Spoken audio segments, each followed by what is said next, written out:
I rode with my grandfather twice when I was 10 years old. And I still remember walking out into the yard. It was dark, it was summer, and it was still pitch black outside. And we had to walk all the way down to the south end of the yard to pick up the train so it didn't block streets back in town.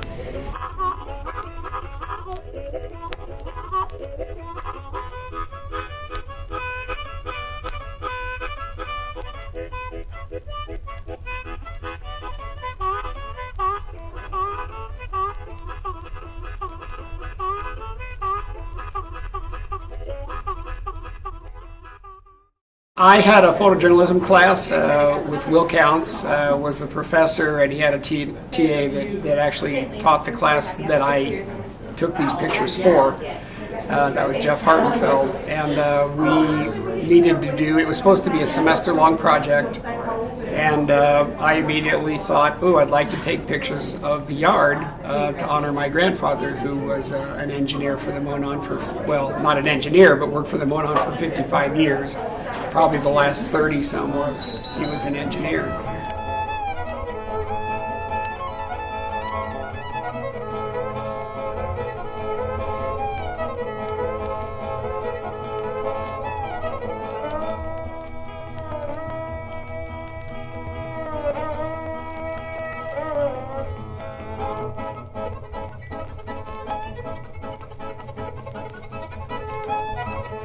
It was the Monon Railroad early on when it got its name McDoel Yard. When I took my pictures in '73, it was belonged to the L&N Railroad because they bought out the Monon.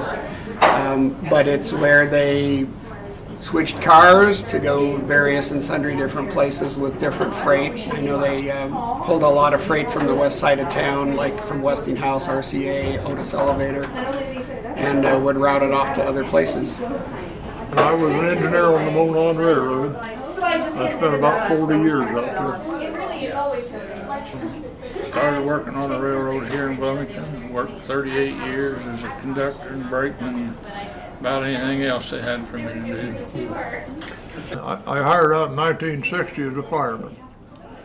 Back in those days, Indiana still had a full crew law. So even though you were on diesel, you still had to have a fireman. But your time as a fireman was pretty much spent in training to be a locomotive engineer. So in 1964, I was promoted to locomotive engineer. And I ran trains out of Bloomington both ways and then out of Lafayette to Bloomington. And in 1971, we merged with the L&N Railroad. In 1973, they promoted me and I went into management. And I spent the last 26 years in management at Nashville, Tennessee, and Evansville, and Cincinnati, and ended up my career in Corbin, Kentucky. I came out of high school and went to work at Wannerton, Michigan on an extra gang. And I worked with that about 2 years, and then come to Bedford and worked on the GE plant, putting a track into it. And then I went on the road. They got people working just in the yards and people working on the road. And I worked on the road from here to Louisville.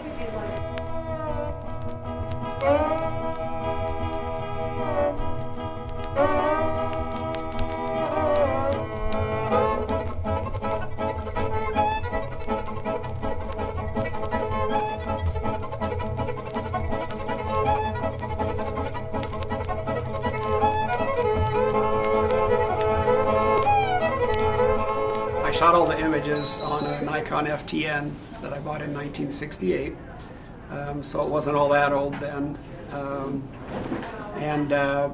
I had a 50mm lens on it. All of the images were shot with just one lens, and which is quite an exercise. I tried to do that recently, just using one lens to go out to do a shoot instead of using a zoom lens, and it was frustrating. But, you know, it's what I had at the time, and you adapt and you learn how to use it. I think it's a good exercise. But I shot it all on bulk load Tri-X, which is really no different than regular Tri-X, except you get a 100-foot roll of it and you load it into the film cassette yourself. And it's a pretty grainy film, but I thought it lent itself to the atmosphere of the railroad and what I was shooting, and I thought it was best in black and white. I really couldn't afford color when I was in college, but I had my own darkroom, and so I developed all the film myself.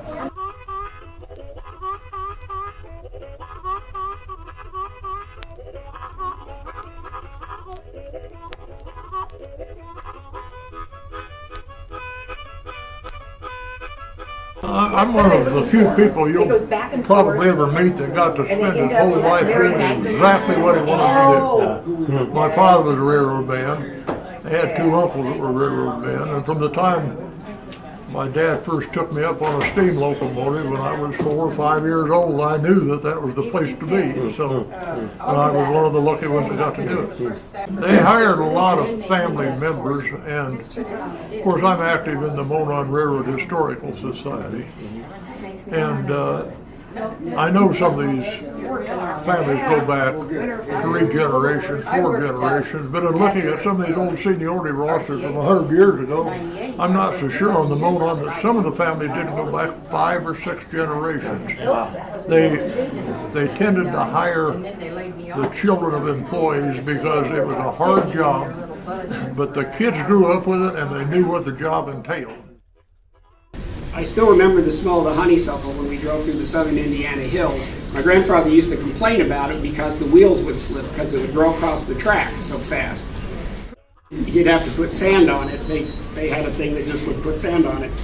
So, and how many children can say they drove a freight train for 10 miles? Now I'm here to tell you, I'm sure he'd be arrested if this was modern day and age. But he did it, I did it, I can't believe I did it.